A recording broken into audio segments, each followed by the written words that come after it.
For the Indian sports fans, the evening began with a brilliant news of Lakshya Sen qualifying for the quarterfinals in the men's singles badminton event. Well, HS Pranay was unlucky to miss out, but then now the night has basically begun on a very rough note that PV Sindhu, the two-time Olympic medalist, has been knocked out of the women's singles, and with that, her road to probably becoming India's only shuttler to win 3 Olympic medals has ended as of now. Feeling absolutely numb, but it was less expected with PV Sindhu. But I'm still not able to overcome what has happened with Satvik Sairaj, Rankireddy and Chirag Shetty. I'm still in shock over that. PV Sindhu today, it was a grudge rematch between her and He Bingzhou. The duo have had some legendary contests. But today's contest summed up yet again something that is very wrong with PV Sindhu at this point, because the first game was vintage Sindhu. Yes. Fighting to the grid, matching He Bingzhou, stroke for stroke, rally for rally, smash for smash, net play, backhand, forehand. Everything was spot on from Sindhu. She just lost the pressure moments a bit. She fell behind and lost it 21-19. No problem. We thought she will give a fight in the other game also. But in the second game, I just don't know what happened with PV Sindhu. 12-5. Meek surrender? I don't think it was a meek surrender. I think she just was lacking the confidence. The shots were outside. She did a misjudgment on that. Most of the shots that she was hitting, especially in the forehand shot, it was going out of the net. That is why Sindhu had lost the confidence, I would feel. Not the skill play, not the style of play that is there, but I think somewhere her confidence lagged. I think she wanted to win the first game, but then when she lost it, I think then she lost the confidence. And that's why when she tried a bit of a fight back, but 19-11, He Bingzhou was just not going to give it away. And Sindhu's dream of winning 3 Olympic medals, the only Indian to have possibly won 3 Olympic medals, it's over.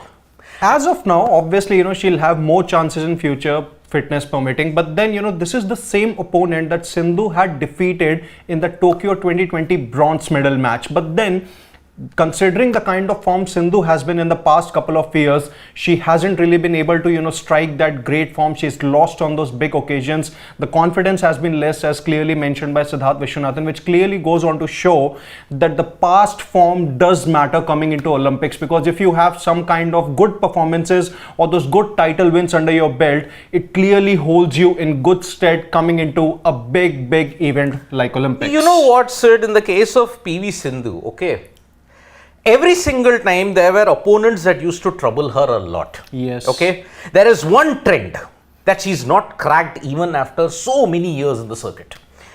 Carolina Marin, Tai Zuyin, He Bingzhou, what are they? Left-handers. Yes. Southpaws have always troubled PV Sindhu. I don't know, either is it because of the angle, either because of the reverse drift that the left-hander can get, because of the dip, the extra dip that the left-hander can get.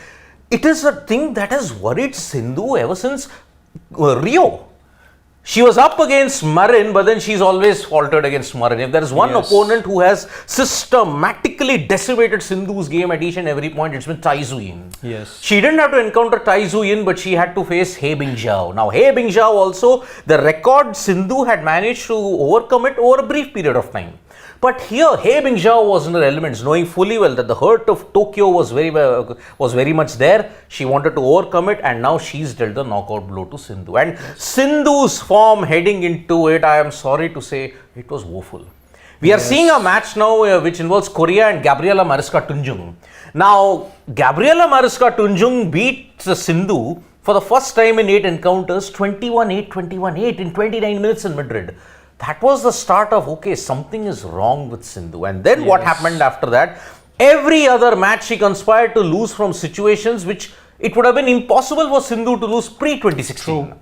She squandered once, I don't remember the opponent, but she squandered an 8-point lead in the final game and she lost that match. Yes. This is not PV Sindhu that we know. The PV Sindhu that we know is full of confidence, aggressive at the net, aggressive with a stroke play. Here she looked subdued after the first game ended. There were some shades of confidence that were shown by him and shown by her, and even some aggression also. But then I think it wasn't really enough because the opponent was too strong for her, and that I think pretty much sums up PV Sindhu's campaign in the 2024 Paris Olympics. Well, the day started off brilliantly for India with Swapnil winning that third bronze medal, but ever since then it's been pretty much downhill for all the athletes. I think it's something that wasn't really expected. I think if you have to look at it, this is no doubt the worst day for India in the Olympics. Despite winning a bronze. I mean, sure, nothing to take away from Swapnil Kusale. I mean, he did it in the 50-meter 3-position rifle event, which very few Indians have ever done in the past.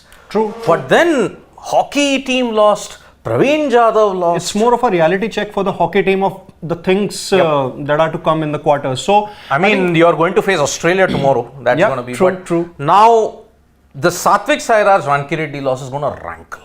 It will spread through the entire contingent because one of India's top medal hopes is gone. So that is why now your all hopes is now pinned on one or two individuals. It's not going to be on one.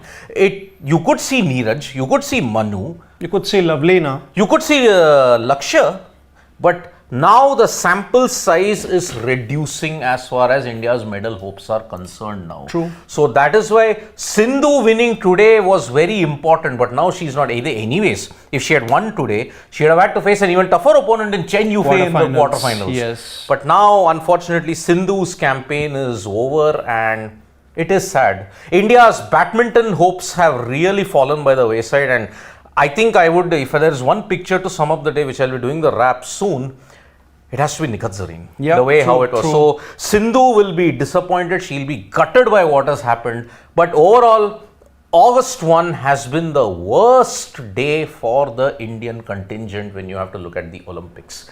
And it's not going to get any easier. Your sample size for a medal is reducing with every passing day. So, let's hope something happens tomorrow. Let's hope, the hockey team does some magic. They defeat Australia and probably go on to maintain that same momentum heading into the quarters. So that's, I think, pretty much about it as far as Sindhu's game is concerned. Siddharth is going to bring you the all-day wrap, and Shashwat is also going to bring you what the schedule holds for India, come tomorrow, August 2nd.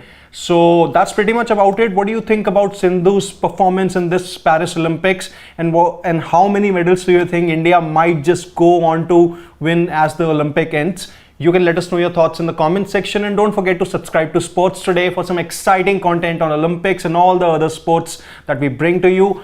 Until then, on behalf of Siddharth and my producer Shivam, it's Siddharth Gulati saying goodbye. And subscribe to Sports Today. We are getting to a very near landmark. Yes.